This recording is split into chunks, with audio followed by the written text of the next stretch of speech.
So apparently I'm supposed to be freaking out right now making this video. I have no idea why, but let's find out. Hey everyone, welcome back to the next chapter. My name is Christopher Navo, and I'm going to be your host. If this is your first time joining, thank you for stopping by. I do appreciate it.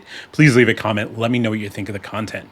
Today's video is called the Mid-Year Freakout, and what it is a series of questions asked about the books you've read so far for the year, starting from January into June. Yeah, I'm a little late on this video. I'm late on all my videos, but what are you gonna do? I've seen several varieties of this tag with different questions, so I kind of pulled a little bit from a couple of them. And then I put up a YouTube survey asking you guys, my viewers, if you would like to add any additional questions or just keep the prompts that are already listed. Now, 70% of you voted yes. Let me ask a question as well as you answer the prompts. Here's the problem, though.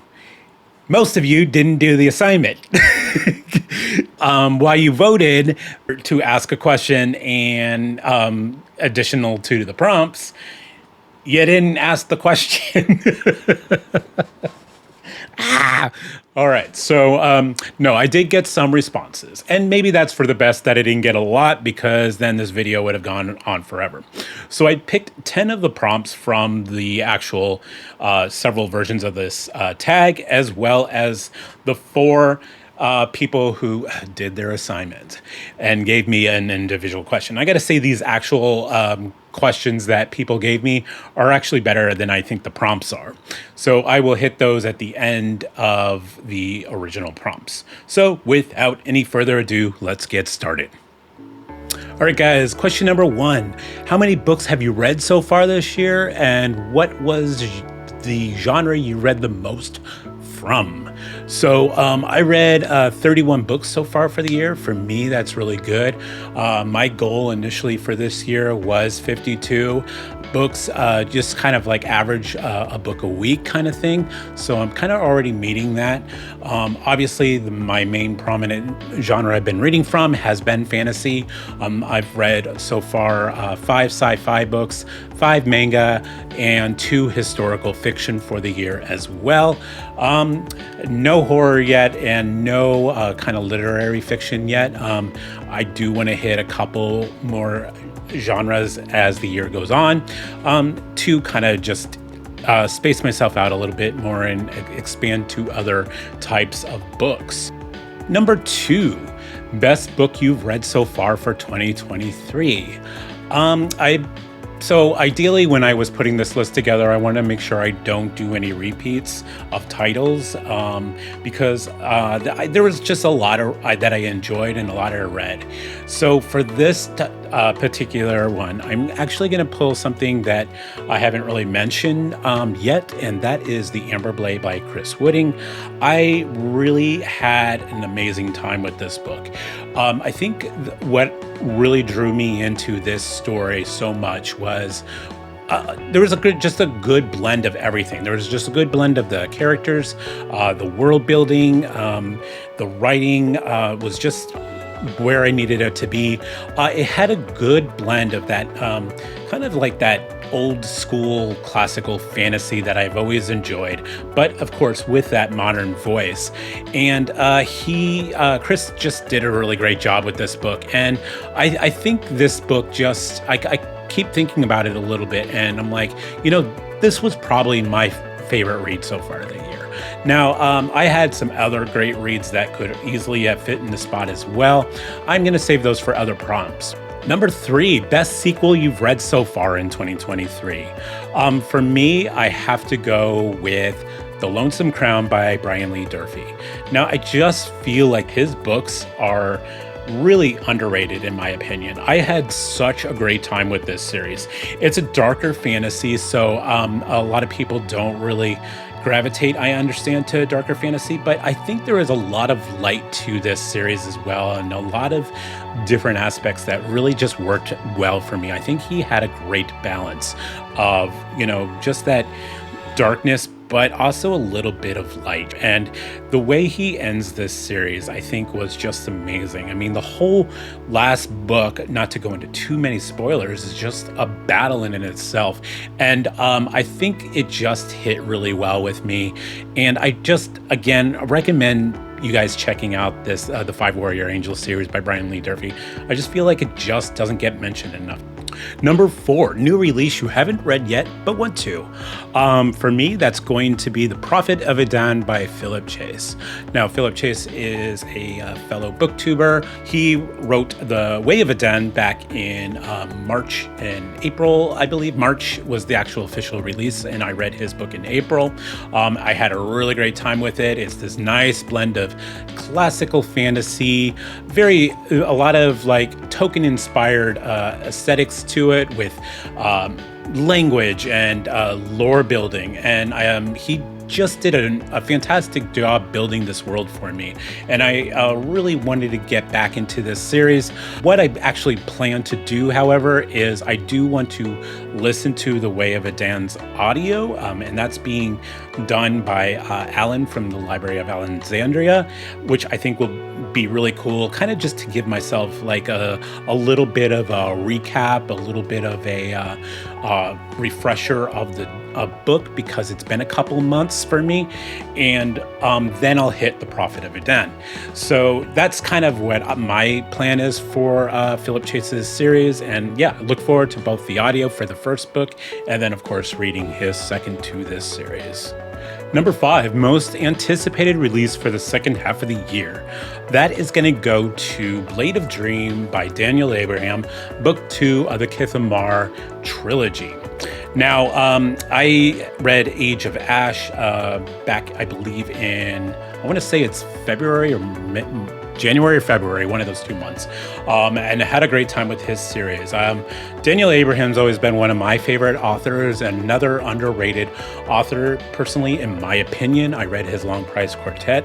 Absolutely adore that series so much. I do have to still read The Dagger and the Coin, but for some reason I dug into his newer series first. Loved Age of Ash so much, so I'm definitely looking forward to Blade of Dream. I believe is actually going to be released later this month. So number 6, biggest disappointment. I don't want to say biggest disappointment, because I still overall had a good time with the book, and that is Tyranny of Faith by Richard Swan.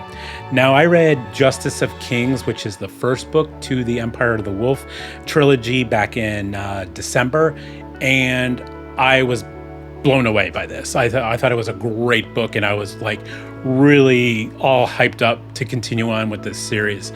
If I had read the Justice of Kings in 2023, it would probably be ranked as my read of 2023 so far.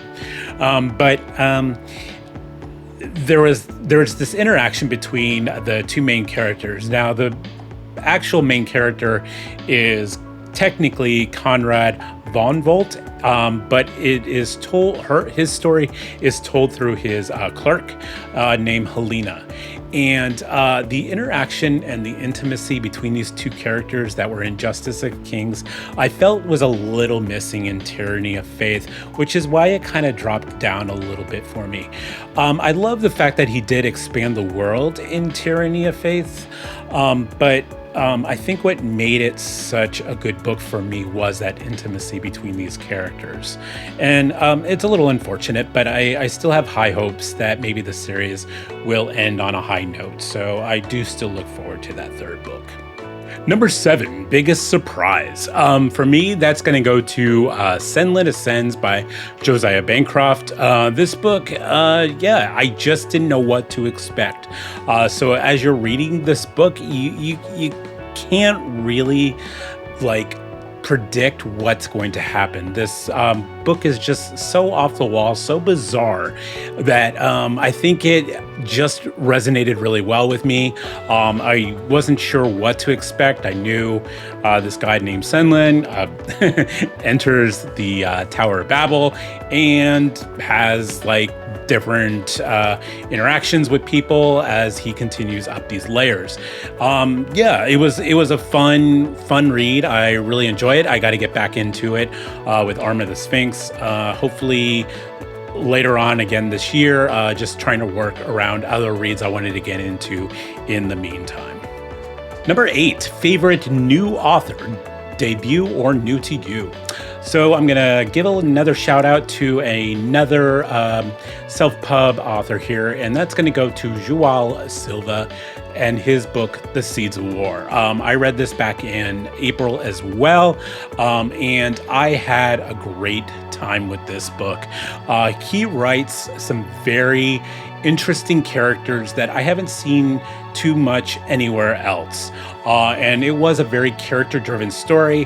I loved his magic system. It's a very unique take on inhaling, vapors and smoke and, being able to utilize magic in this sort of fashion. Totally different for me. And I have a high praise for this book. I think it was just well written and well done. So he's got a reader in me, and I look forward to the sequels to the Smokesmith series, as well as anything else this author writes.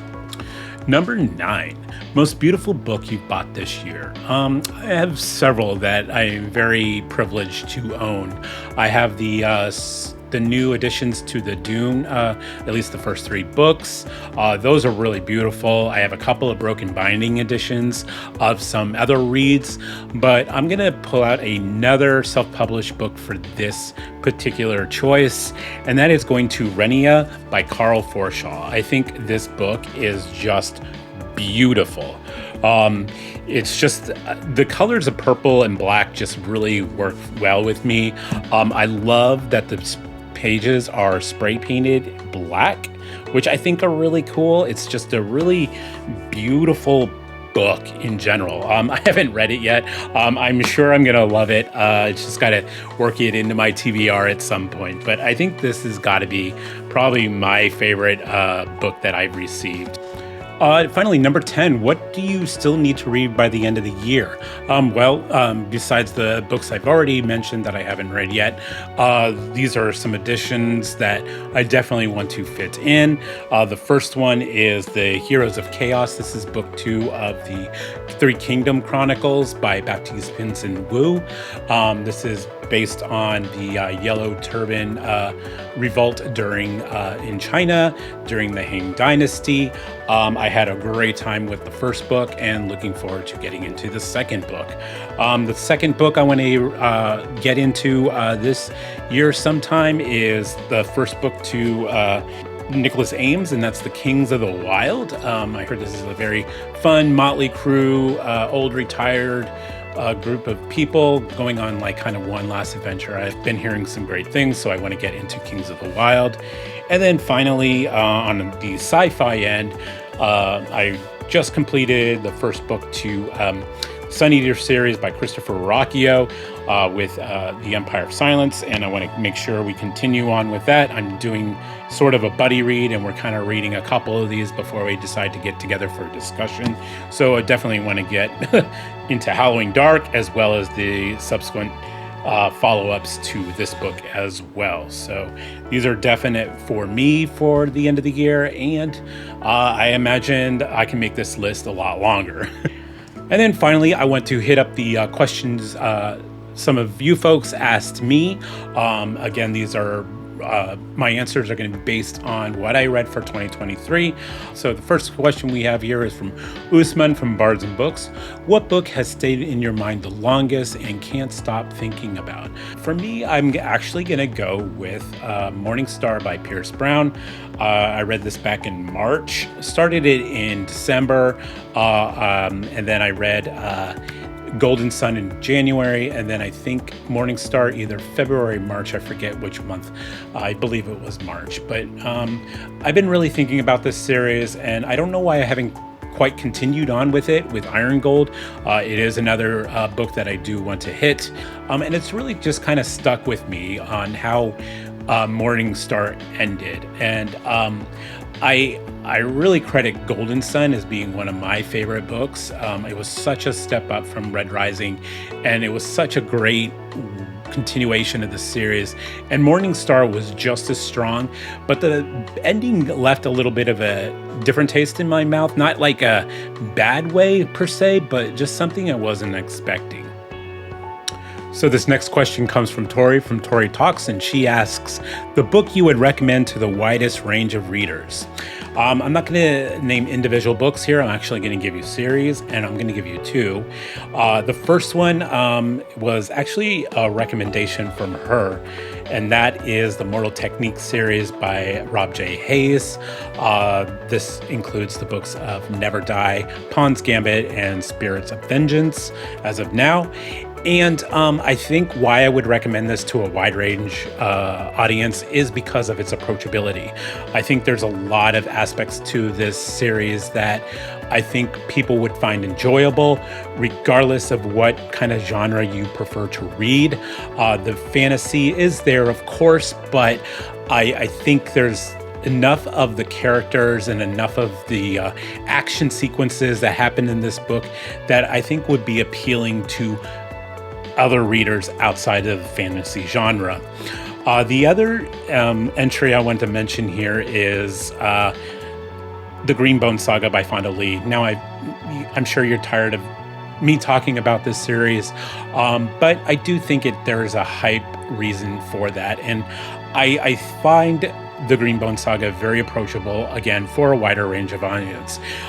There is a little bit of a magic system, but there's enough realism in Fonda's world where you feel like you're just reading like a mafia type crime story between two feuding families in Japan, modern day. There's the magic has an importance, but it's very minuscule compared to just the characters and their overall interactions to their lives. Third question comes from Colin from Colin's Corner. What's a book that you think was just bad timing for you? Okay, so I have a great example for this one. The Darkness That Comes Before by R. Scott Baker. I read this initially in February. I did sort of like an immersive read with the audio, and then a little bit of the reading. And at the time, I read it all the way through, but at the time, it just didn't click with me. And I wasn't understanding why people liked this series. So Dan from the Black and Blue Collar Reader, found out it didn't work with me. Then he found out I did the audio, and he says, hey, listen, I'm planning to reread this again later in the summer. I want you to try it again, maybe without the audio, and see if you have a better experience. And I'm all for that. I'm very open to trying this again. I've already talked about wanting to do it again regardless. So I am going to reread this book later on in the summer, August, I believe, or September. I forget which month. I think I just wasn't ready for it at the time. I was just coming off of I remember I was coming off of Brian Lee Durfee's Five Warrior Angels. It's a very kind of dark fantasy as well. Not as dark as what The Darkness Comes Before. That was really just too bleak for me, I think, at the time. I think a reread is going to be very beneficial. And then this last question comes from a very prominent fantasy book reviewer, and that is Asme, and she writes, what has been your favorite moment as part of the online community so far this year? Great question to end with. For me, I think it's been the interaction. I talk a lot about, comments and all that, and getting a little bit involved into these Discord channels that I have been, and realizing how big this community is. As to my channel itself, I think being invited onto some live streams has been probably the most rewarding experience for me. The one that particularly that comes to mind has been Steve from Steve Talks Books had me on there with a couple of self-published authors, and we talked a lot about our writing process. Now they are a lot further than I am because they have actually published works, and I'm still just in the rough draft of my first. But that was just exactly what I was hoping to happen when I started my channel, and it was such a great time and a great experience. This whole journey has been a lot of fun.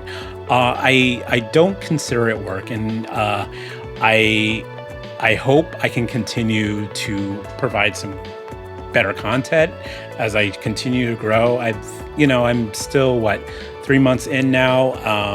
I've been very lucky with the success I've been having, and I only hope to improve and what I want to do with my channel. But I continue to just move forward and hope for the best. And that's why I encourage comments usually, just to get an idea of, are you liking what I'm doing? Do you want to see something a little different that you don't see on BookTube? Again, that's why I'm always pushing for those comments, because I love the interaction. And those are my answers for this tag. Let me know if you have any additional questions for me. Please leave a comment and let me know. Otherwise, my name is Christopher Navo. Thank you for watching. Thank you for subscribing. And I hope to see you in the next chapter. Take care. Christopher Navo, and I'm going to be your host. If this is your... the character of Conrad von Volt. God, that's hard to say. Von Volt. Technically, Conrad Volvert. Von Fart. I don't really know his name. Conrad